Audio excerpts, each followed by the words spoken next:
अस्सलाम वालेकुम सर। वालेकुम सलाम। कहाँ से आए सर? मैं बेसिक आज़ाद कश्मीर से हूँ। वैसे यहाँ इतनी दूर से आने का कोई ख़ास मकसद? देखें, वैसे मैं रहता तो लाहौर में ही हूँ, लेकिन ज़ाहिर है आज 28 मई से 1998 के अंदर हमने अपने दुश्मन को मुंह तोड़ जवाब दिया था। तो मेरा ख्याल है पूरी कौम की ज़िम्मेदारी बनती है कि यकजहती करके और दुनिया को दिखाएं कि आज हम जिस दिन एटमी ताकत बने तो ये दिन हमें पूरी कौम को याद रखना चाहिए। आज अगर हमारे जो दुश्मन मुल्क बैठा हुआ है वो अगर हमारी तरफ नहीं देख रहा है तो सिर्फ़ न सिर्फ आपके पास एक एटमी ताकत है। और इस वजह से आप देख लें कि मियाँ नवाज़ शरीफ ने $5 अरब को जूती के नीचे दिया और दुनिया की जितनी बड़ी ताकतें थी उनको ठुकराया और उनको कहा कि मैं पाकिस्तान की आवाम, पाकिस्तान की खातर पहले पाकिस्तान बाद में अरबों डॉलर, और अल्हम्दुलिल्लाह वो करके दिखाया जो शायद आज कोई भी नहीं कर सकता था कि जो मियाँ नवाज़ शरीफ ने 1998 में किया वो आज पूरी दुनिया के सामने एक कारनामा। आज हम और आप आवाम जितना सुकून के साथ रात को सोती है, तो आप ये देखें ये आपका आदमी ताकत है। ना अल्लाह ना करता है अगर हम आदमी ताकत ना होते तो ये आप देख लें अभिनंदन जहाज़ जैसे बालाकोट और ये पाकिस्तान में पहुंच गया था, तो ये शायद हम पाकिस्तान खुदा ना करे मेरे मुंह में खाक आज नक्शे में ना होता, क्योंकि आपकी जो दुश्मन ताकतें बैठी हुई हैं वो पाकिस्तान को ख़त्म करना चाहती थी। लेकिन मियाँ नवाज़ शरीफ ने किसी चीज़ के ऊपर बगैर देखे सुने प्रेशर अल्हम्दुलिल्लाह कि पाकिस्तान को एक एटमी रियासत बनाया, इस्लामी रियासत बनाया, इस्लामी एटमी रियासत बनाया। पहली इस्लामी रियासत है जिसने एटमी धमाके की है।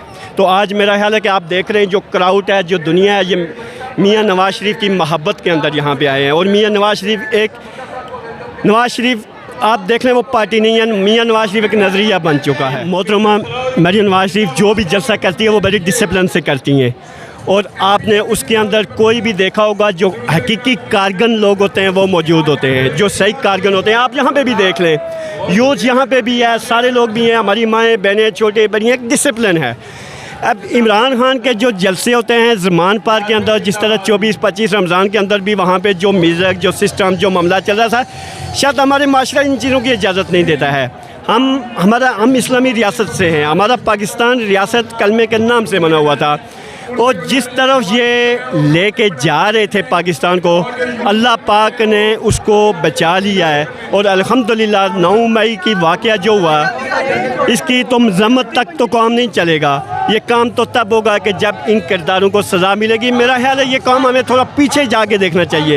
ये काम 2014 से शुरू हुआ जब प्रेसिडेंट चाइना को यहाँ पे रोकने की कोशिश की, $4 अरब यहाँ आ रहे थे, आपके मुल्क में इन्वेस्टमेंट आ रही थी। बेसिक यहाँ के हमें देखना चाहिए, हमें अगर करना है ना, हमने अगर इमरान खान का रास्ता रोकना है ना, मेरा ख्याल है इसके अंदर एक इमरान खान नहीं है, इसके बहुत किरदार है जो 2014 से चल रहे थे। एक ओपन पब्लिक कमीशन बनाया जाए जहाँ पे 2014 के अंदर जहाँ से काम शुरू हुआ। आपकी राय आगे। अच्छा, मुझे ये बताएं जो हालात वाक़यात पैदा किए गए इन सब का ज़िम्मेदार कौन है, किसको आप ज़िम्मेदार ठहराएंगे? देखें, मैं वही बात कर रहा हूँ, इसके अंदर बहुत किरदार है। क्या ये आज से नहीं हुआ, ये 4-5 दिन या 7-8 मई को नहीं हुआ, ये सालों साल लगे इसको तैयार करने में। इसको ब्रांड वॉश किया गया, नौजवानों को तैयार किया गया। इसके पीछे कुछ किरदार हैं जिन्होंने फैसल वडा का भी नाम आपके सामने उस दिन उसने एक प्रोग्राम में फैसल वडा ने भी नाम लिया।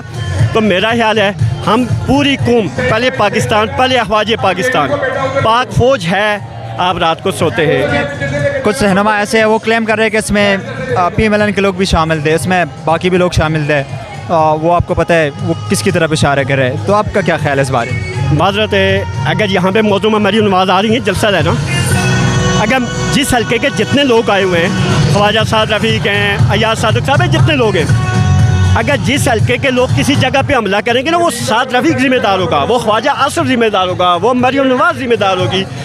आप ये समझे कि जिस हल्के के लोग जहाँ पे जाके कोई हमला करते ना, उसके ज़िम्मेदार। अब हम ये नहीं कह सकते कि PTI के लोग थे, भाई हमारी लीडरशिप का काम है रोकना। आप मुझे बताएं, जब मियाँ नवाज़ शरीफ को नायल किया गया, क्या उसके पास इतने लोग नहीं थे कि वो बजाय इस्लामाबाद से निकलने क्या GHQ की तरफ नहीं जा सकते थे? लाखों लोग आपके सामने थे, लेकिन मियाँ नवाज़ शरीफ ने कभी गैर आइनी, गैर कानूनी काम नहीं किया। वो तो वो आदमी है इस रियासत की खातर, इस हवाज पाकिस्तान की खातर अपनी जान पे तो खेला, जेल भुगती, जिला वतन हुआ, इदारों पे जाके हमला नहीं किया।